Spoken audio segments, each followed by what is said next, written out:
Bonjour, nous sommes le dimanche 24 février 2019 et si vous vous inquiétez pour ma santé, je peux vous dire que je vais très bien. Vous avez dû voir, je me suis déplacé, je fais plein de choses.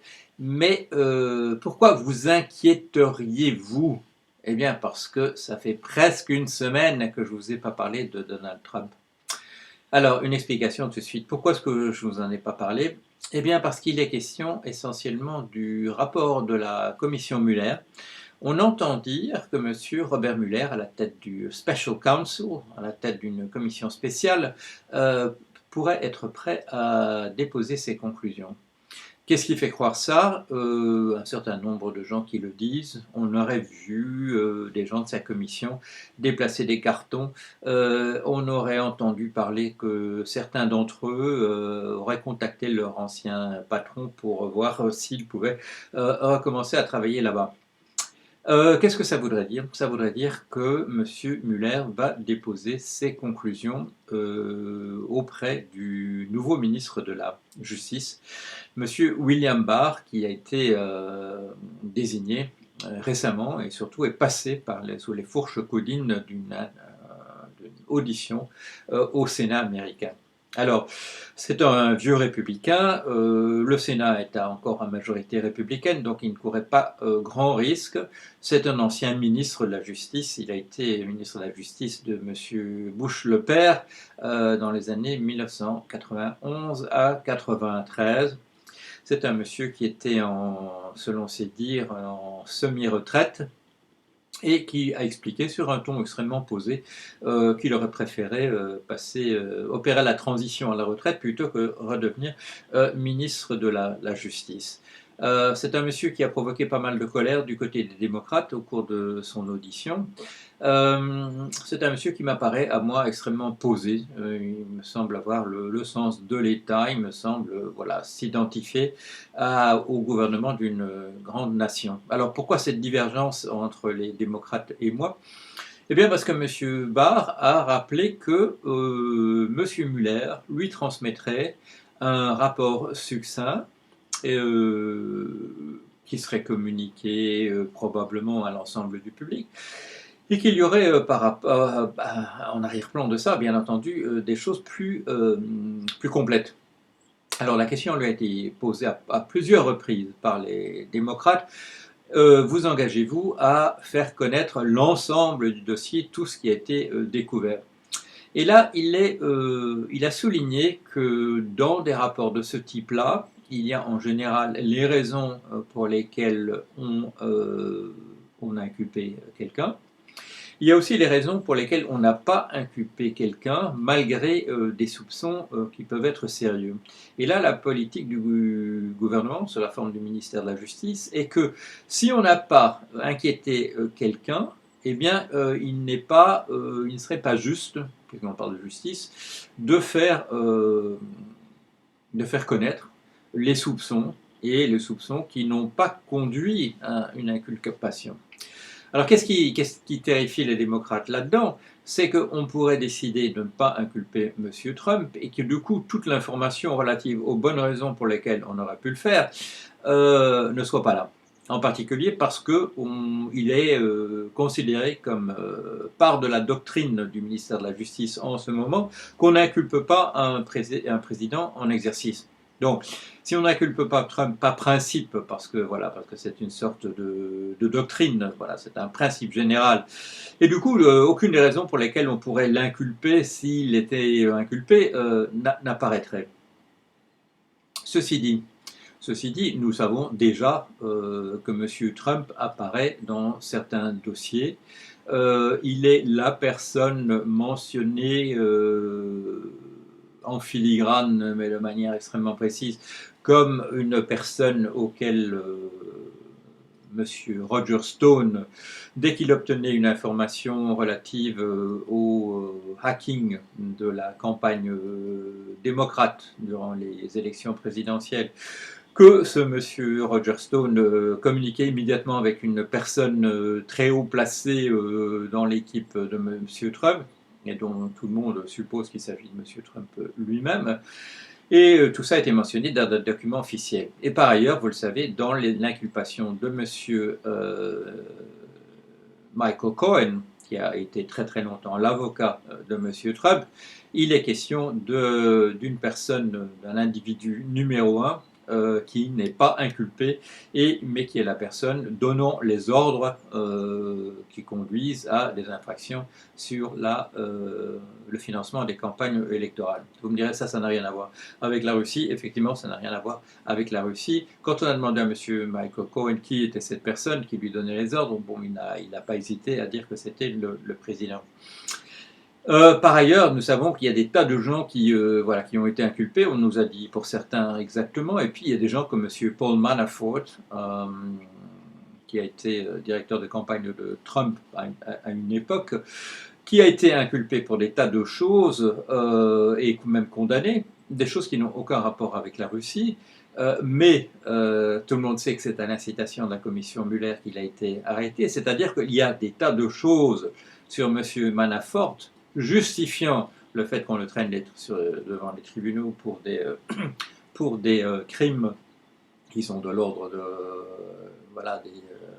du fisc, d'avoir triché sur ses impôts. Il y a des pointillés à connecter entre le fait qu'il ait été inquiété à ce point. Un monsieur qui a travaillé longtemps pour un président ukrainien soutenu par la Russie. On ne sait toujours pas pourquoi M. Manafort a été inculpé.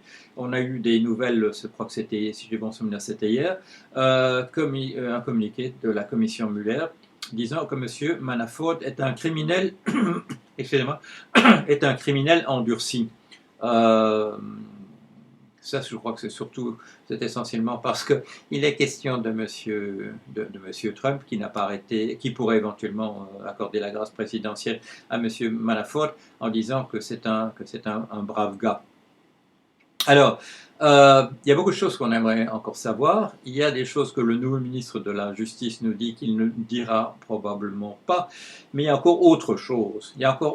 Pourquoi ce monsieur Barr résiste-t-il tellement à l'idée d'une transparence absolue? Pourquoi n'est-il pas d'accord sur le fait de dire absolument tout ce qu'on saura?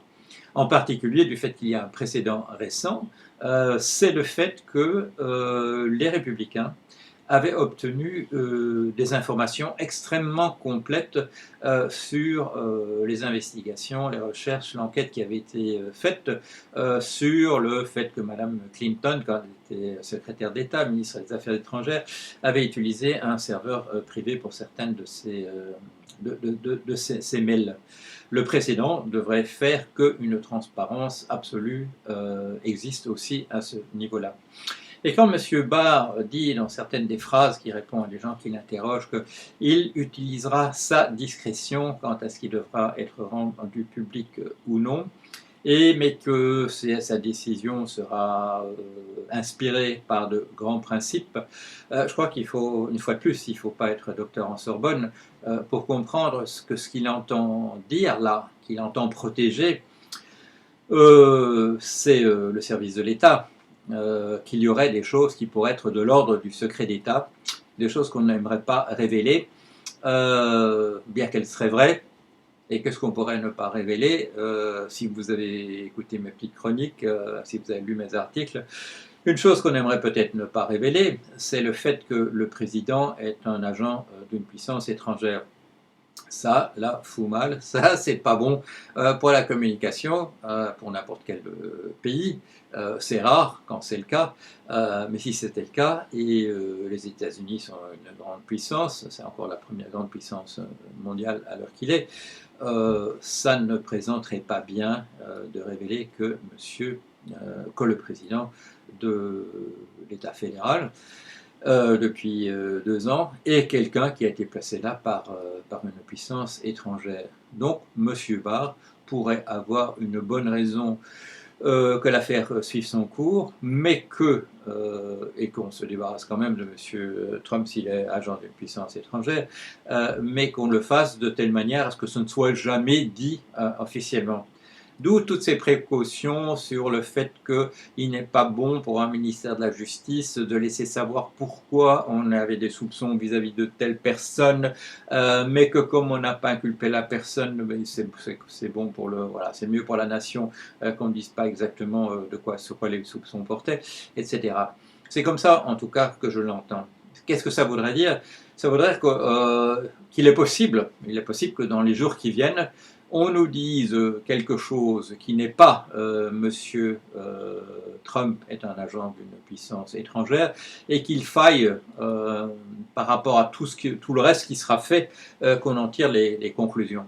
Que tout à coup, M. Trump décide voilà, qu'il a plus de temps à consacrer à sa famille, et ainsi de suite. Enfin, on peut imaginer qu'il a un gros rhume et qu'il devrait transmettre son pouvoir à titre provisoire à son vice-président et qu'ensuite, je ne sais pas moi, ils disparaissent en tombant dans une faille en visitant le parc de Yellowstone.